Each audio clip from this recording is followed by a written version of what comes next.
Hello children. So today we are going to start the chapter The Fundamental Unit of Life, which is basically about cell. So here you can see that cells exist in a variety of shapes and structures.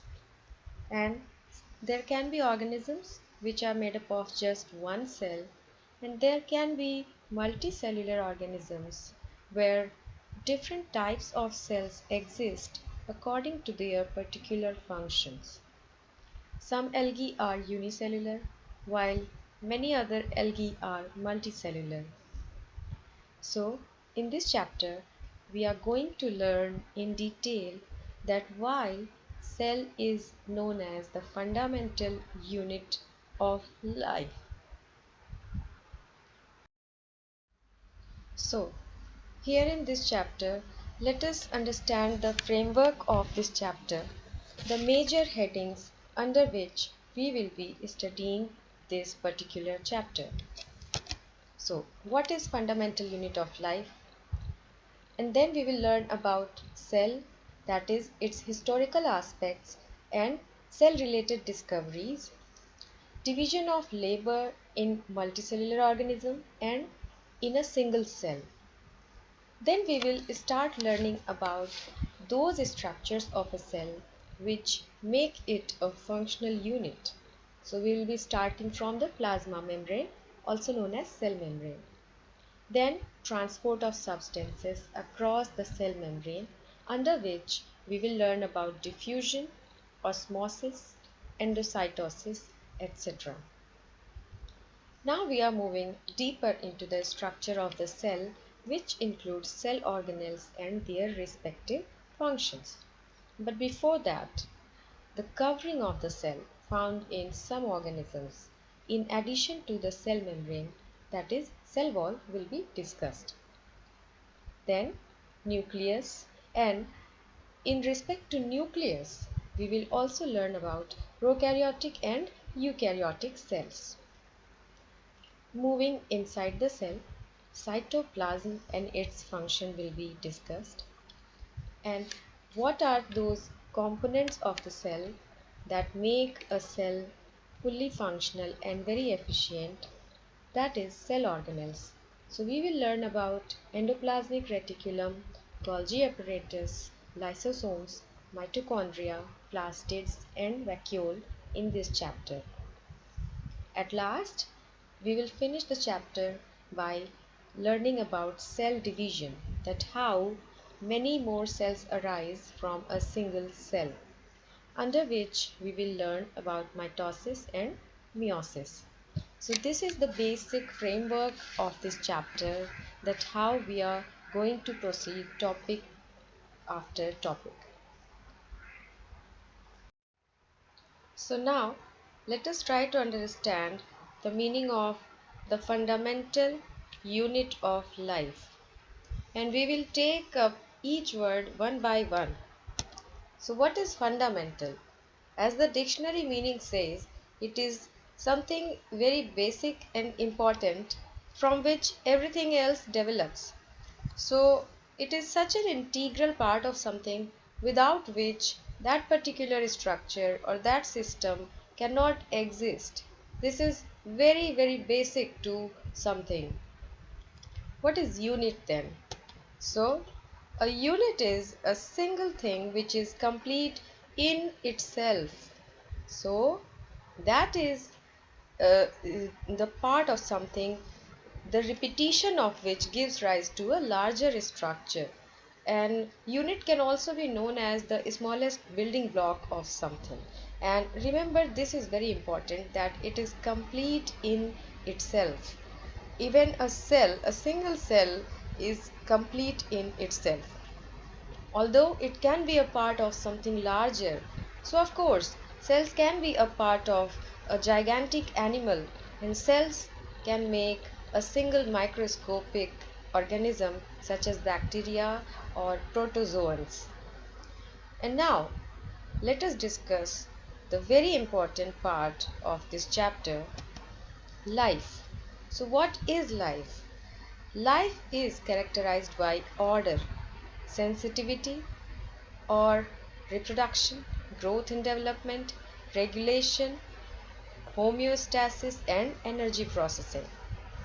So, children, all the living organisms are highly organized. They show sensitivity, that is, they perceive the changes in their environment and respond to it. They reproduce, they grow and develop, they regulate their inner environment, and they process energy to take care of their metabolic processes.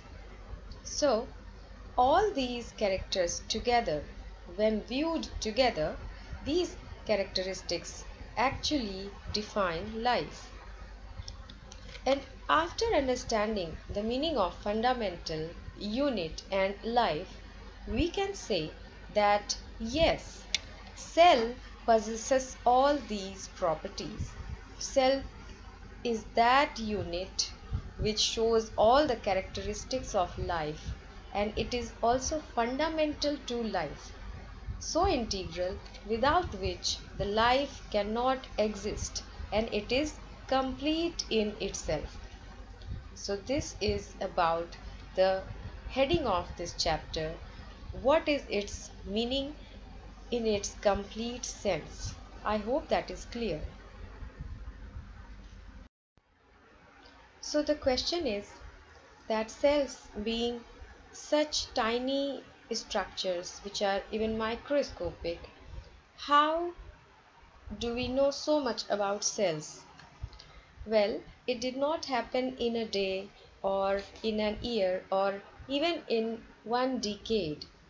It took centuries of hard work and gradual development of scientific instruments, along with the painstaking dedication of scientists all over the world, that we know so much about cell nowadays. So we will go through the historical aspects of cell-related discoveries. So first, we all have heard about it many times. Today we will understand it in its complete sense. Robert Hooke was that lucky person who was observing a number of materials in his primitive microscope, and though the amplification of microscope was not much, but among many materials that he observed, when he observed the cork slice with the help of his microscope, he saw that tiny compartment like structures, quite similar to the honeycomb, were visible. And he thought, okay, is the structure of cork made up of these tiny compartments? And that is why he concluded that yes, that is the case, and he gave cellular term which is of Latin origin, and that's how the cell word originated. The next significant discovery was Leeuwenhoek's. Now, after the discovery of Robert Hooke, many people got interested in cell, and they all started going for microscopes. And Leeuwenhoek was also very curious, so he created his own microscope, which was improved. But there is a time gap of 9 years. But this hard work paid off, and Leeuwenhoek discovered free living cells in the pond water. So he also observed a number of materials under his improvised microscope, and when he put a drop of pond water, he could see free living cells. So unlike Robert Hooke, who could only observe the dead cells, Leeuwenhoek saw living cells for the first time. After this, the cell related discoveries became faster because the instruments were better, the microscopes were better, and people got more and more interested. So that was the time when stains were developed. Now, what is a stain? A stain is that chemical which can impart color to the cell and its various structures. So when you stain your material, then its cellular structure becomes clearer and easier to observe. And after the discovery of stain and its usage, people could see that there was a dark coloring area in each cell, and that is how the nucleus was discovered. So it was Robert Brown who discovered nucleus in the cell. And once this particular structure was discovered, people started thinking that okay, the little or tiny room like structure that Robert Hooke was talking about is not empty. It contains more and more structures. One of them is nucleus. And because the amplification power of microscopes at that time was not that high, so other cell organelles could not be identified or discovered by that time.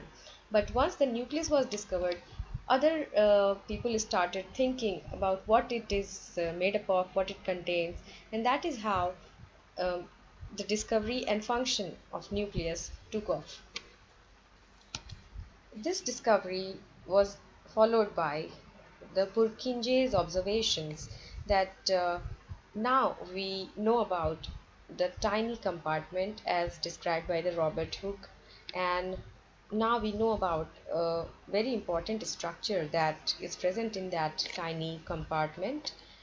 But what else is present inside that cell?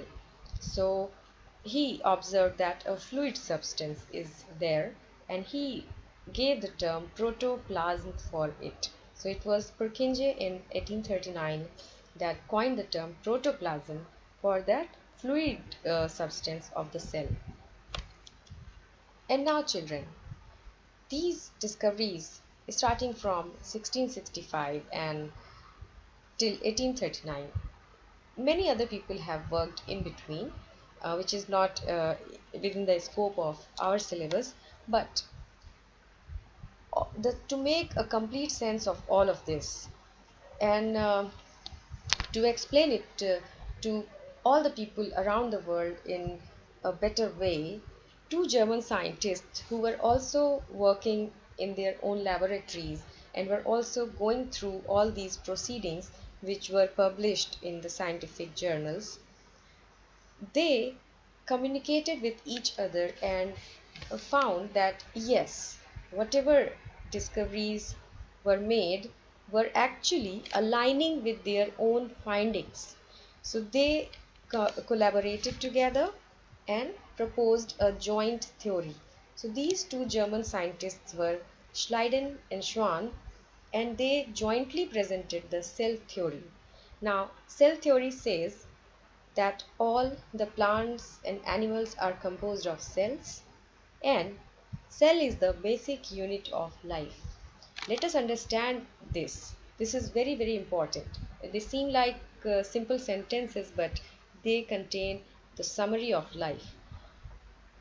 Cell is the basic unit of life. So it is that building block which is complete in itself, and it is the building block of what? Life. And life is such an important attribute. And it also says that all the plants and animals are composed of cells. So in a way, they are saying that no matter what kind of an organism we are talking about, they all are made up of cells. Indeed.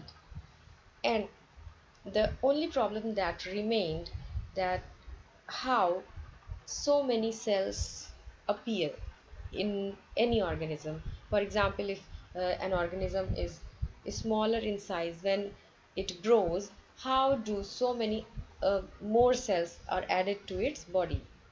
And that debate was finally coming to an end when Virchow suggested that I would like to make one last addition to the cell theory, which is very good. And he suggested that all cells arise from pre existing cells, by which he meant that no matter whether an organism is multicellular or unicellular, they all have come from the division of any pre-existing cell. So this problem was also solved, that how so many cells exist in nature? Where do they come from? And all these things were compiled and analyzed by many other people, and people were constantly working according to the available facilities and their analytical powers.